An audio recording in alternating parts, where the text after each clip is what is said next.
Good morning, students. Students, it's our English class, and today I'm going to start chapter 3, The Overcoat, and it's our English literature.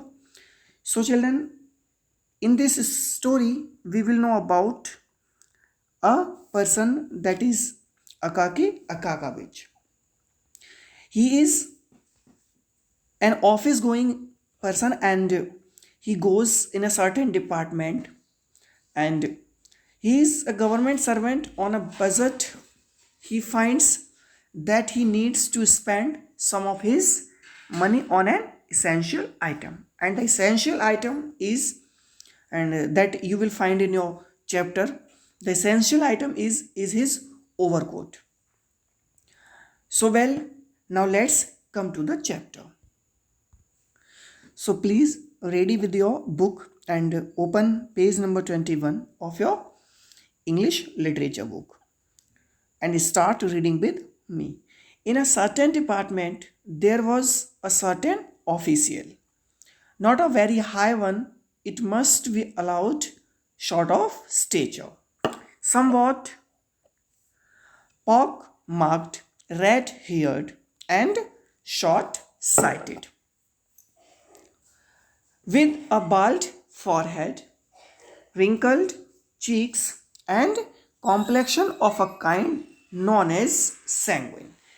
So the first word, that is pock marked. Pock word means होता है covered with marks or scars, means ऐसा चेहरा that is covered with marks or scars. And the sanguine means, जो आपके book में sanguine word दिया हुआ है, इसका जो अर्थ होता है वो है reddish brown colour. In this chapter only, the mean of the sanguine is reddish brown color. The mean of this word you can use only in this chapter.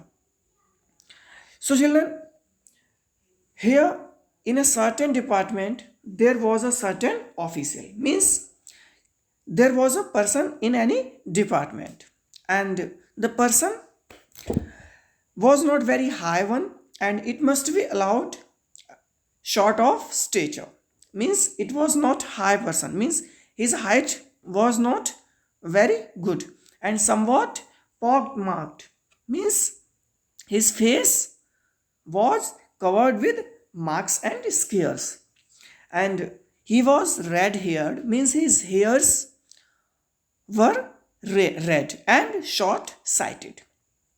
Short sighted means you can say that he was not able to see very good, and with a bald forehead, means his forehead was bald, and he has many wrinkles on his cheeks and a complexion of the kind known as sanguine, means his color was reddish brown, and if you look him, that you will find that he is a kind person. The St. Petersburg climate.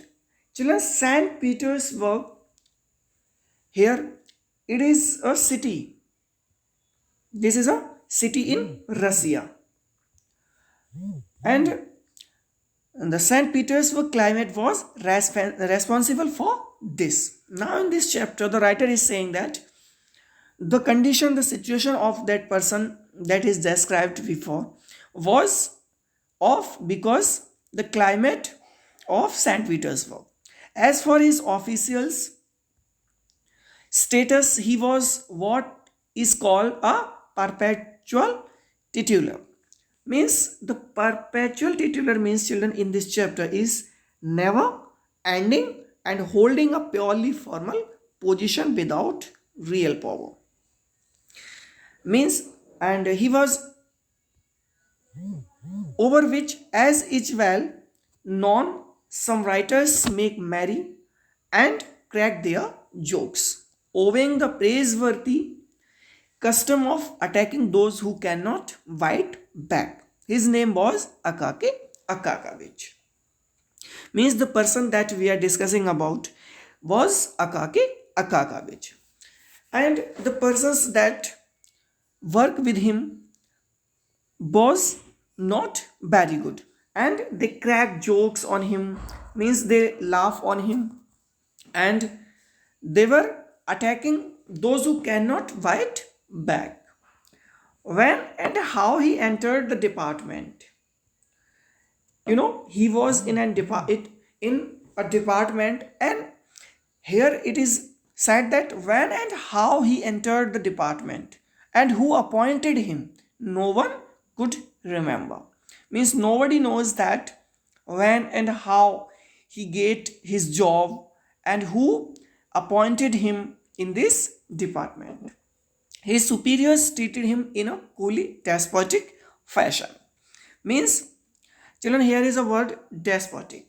Means associated with a typical of a leader with great power.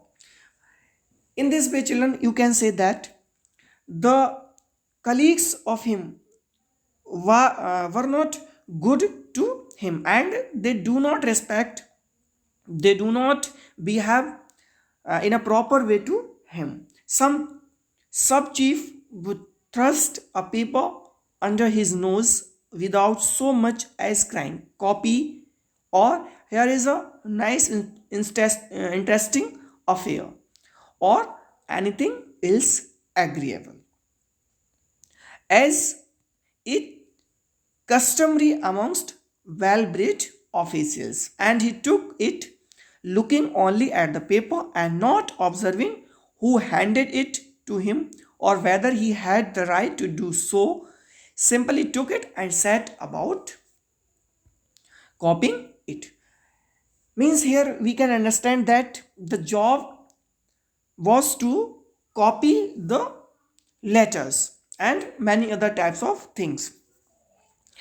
And children, the persons that were doing work with him was not good, and they behave in a false manner, and they throw the papers and say that, hey, look, copy, and they say that here's is a nice interesting affair, or anything else that was not agreeable, and as is customary amongst well-bred officials. But he does not give any reply. He just took he just took the paper and start his work.